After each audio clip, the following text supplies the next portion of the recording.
according to a website called allfilters.com, since 2004, more than 62 million Americans have been exposed to tap water that did not meet the government health guidelines created to protect people from cancer and other disease. People use tap water for anything, so either when they're cooking and they need like a little bit of water, they just go and get it from the tap water. And but what they don't know is that by them doing this, even if they're consuming a little bit, it's putting their health risks in danger, and they're exposed to bacteria. And some people don't know, but they could have been exposed to bacteria for years.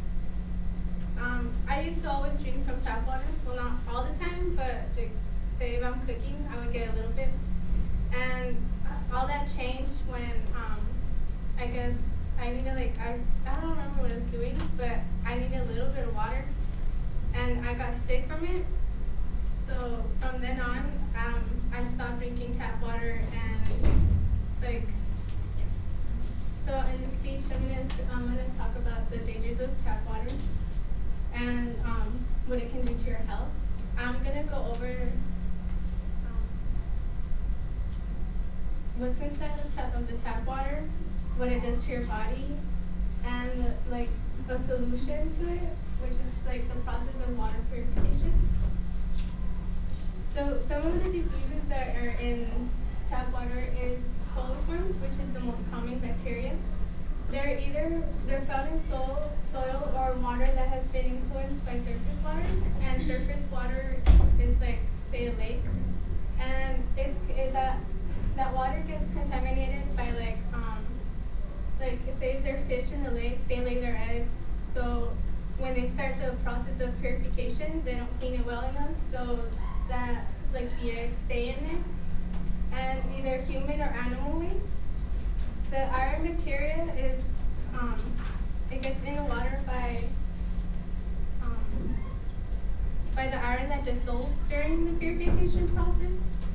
There's also chlorine, which can also be used to help clean the water, but at the same time it can cause damage to your insides. And there's also lead in the tap water. And in an article called The Deadly Dangers of Tap Water by Van Miller, he explains why drinking tap water is bad and how there are traces of toxic synthetic chemicals that can be found in polar ice caps or in the Arctic Ocean. So basically what he's saying is that some of the bacteria that's found in many of the polar ice caps are in the tap water. So if you're drinking it, you can also get bacteria from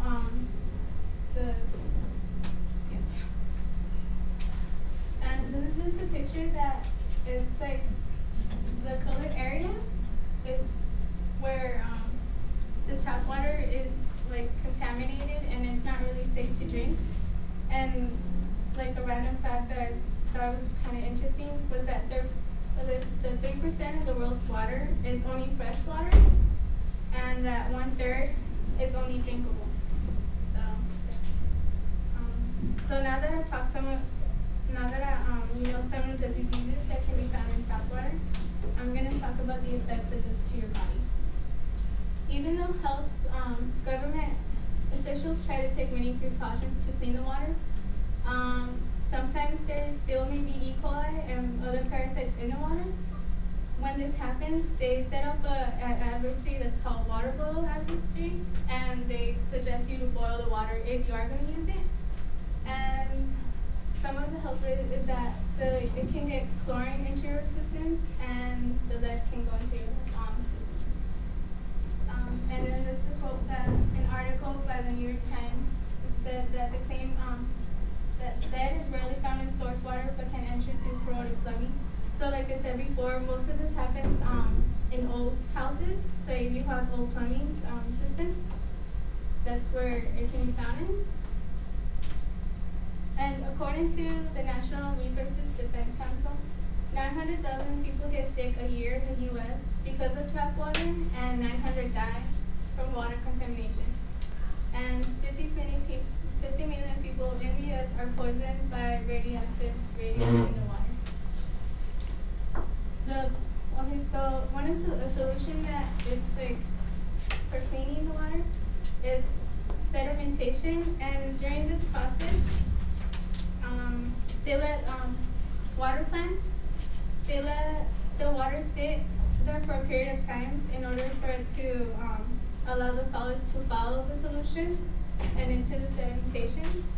The next process is the filtration, and when this happens, it's they allow